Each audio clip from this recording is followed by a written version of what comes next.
Stellar XLM Honest Review. So, Stellar is often praised as a bridge for cross border payments, a fast ledger, a network for stablecoins, and microtransactions.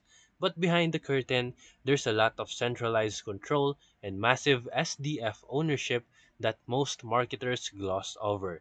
Let's pull back the veil. The Stellar Development Foundation, or SDF, is not just a funding arm. It holds a huge portion of XLM supply and controls large allocations to guide flows, grants, and network growth. The SDF also has mandates and reserves that effectively let it inject or pull liquidity in ways that resembles central bank behavior. Meanwhile, token distribution is heavily concentrated according to Flipside Crypto. The top 10 XLM wallets holds about 25 billion XLM against a circulating supply of 30.9 billion, meaning that nearly 80% of the circulating XLM lies in a few addresses. That raises big red flags about centralization. If most tokens are locked in a few hands, market manipulation risk is real.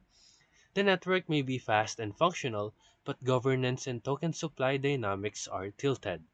SDF also burned tokens in 2019 as part of a supply cleanup, but many critics say that gave them even more disproportionate control over future distributions. Stellar's architecture is solid, which is built for fast settlement, low fees, and trust lines.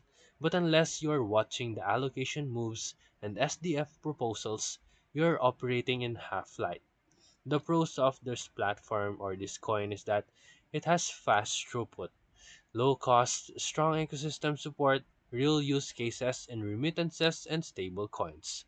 The cons is that it has high supply centralization, heavy SDF influence, and token concentration risk.